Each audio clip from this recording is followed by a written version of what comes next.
Hey history buffs, get ready to have your minds blown. Did you know that Africa is not just a continent, but the very cradle of humankind? Yeah, you heard that right.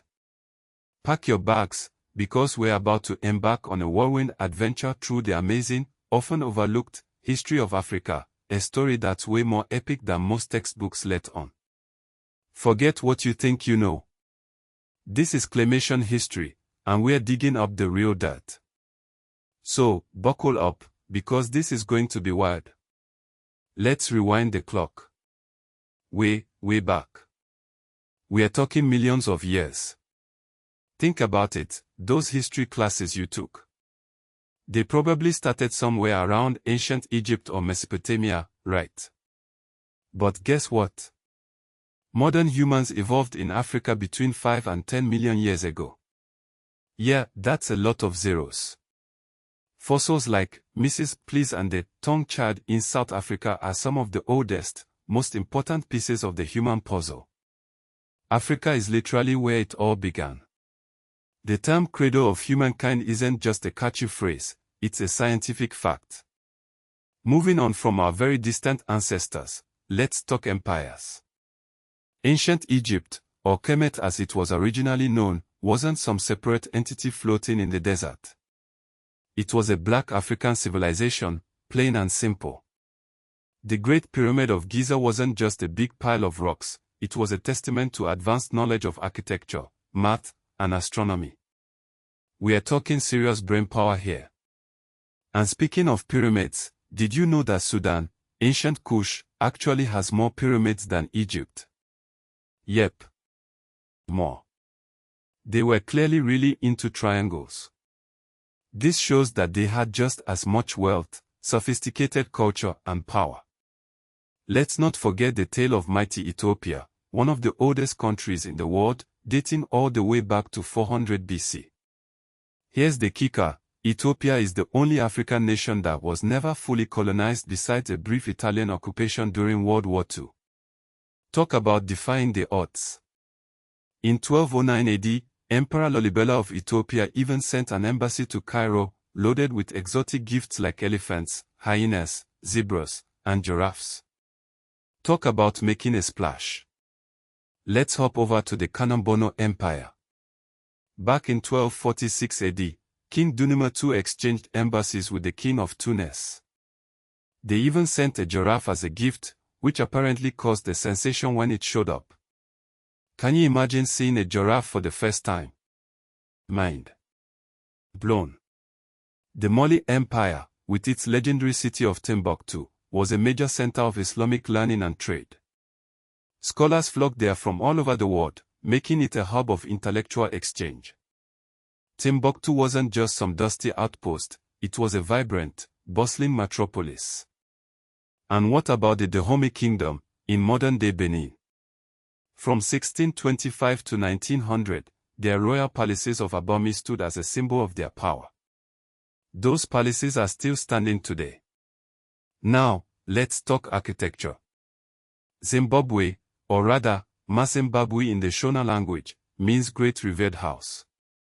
There are over 600 stone-built ruins scattered across Zimbabwe, Mozambique, and South Africa. These structures weren't just random piles of rocks, they were evidence of sophisticated architectural and organizational skills. These show how powerful and clever the people were. Okay, enough with the empires for a minute. Let's dive into some seriously cool tech. Who knew that Africans were pioneers in fishing way back in the day? In Katanga, northeastern Congo, archaeologists found finely crafted harpoon points and dagger-like tools dating back 90,000 years. That's right, 90,000 years. That makes it the earliest documented aquatic-based culture on Earth. Forget spears, these guys were using highly refined tools to catch their dinner. Ever wonder where mining started? Well, at Bomvu Ridge in Swaziland, now Eswatini, they found evidence of mining operations dating back 43,200 years. Archaeologists unearthed over 300,000 artifacts, including thousands of stone mining tools. Africans were digging deep long before anyone else. Forget your calculators, let's talk about math. The Ishango bone shows evidence of basic arithmetic from over 4,000 years ago. And the Comitic calendar shows just how advanced their astronomical knowledge was. So next time you're struggling with your sums, remember, Africans were doing it first. And get this, some evidence suggests that iron production began in sub-Saharan Africa as early as 2000 BC. That means sub-Saharan Africa just might have been the first region on Earth to enter the Iron Age. Talk about a game changer. The Great Wall of Benin. Yep, Benin, not China. This massive structure surpasses the Great Wall of China in both length and material used. It shows just how sophisticated African engineering was. Liberia was founded in 1847 by freed American slaves. That makes it Africa's oldest republic. And South Sudan. It's the world's newest country, gaining independence from Sudan in 2011. Africa is constantly evolving. Now, for some lesser-known details that are just begging to be shouted from the rooftops. African women were the first women in history to hold positions of power and influence. They were rulers, warriors, and leaders. We need to celebrate these women more. Ever heard of Kano, in Nigeria?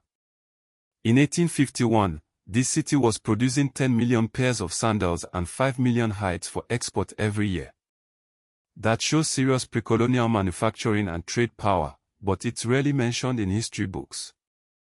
The Yoruba people, one of Africa's largest ethnic groups, have a long history of conquering and absorbing neighboring peoples, and most West African tribes trace at least one cultural aspect to Yoruba origins. This represents a sophisticated system of cultural integration and influence. The Daulak Archipelago in Eritrea. It's made up of over 200 islands, many of them surrounded by coral reefs. That shows just how good these people were at sea travel and map-making. The Ricard structure in Mauritania, also known as the Eye of the Sahara, is a geological formation visible from space. That would have been a massive landmark and help for ancient people. South Africa's fossil records are off the charts. The Western Cape has early dinosaur fossils, and the Karoo region has 80% of all mammalian fossils found to date. Africa is a treasure trove of ancient life. Now, let's talk about the big picture. Africa's role as the origin of humanity means that all human civilization traces back to African innovation. Those early technological advances, like fishing, mining, and mathematics, predate many so-called civilizations by millennia.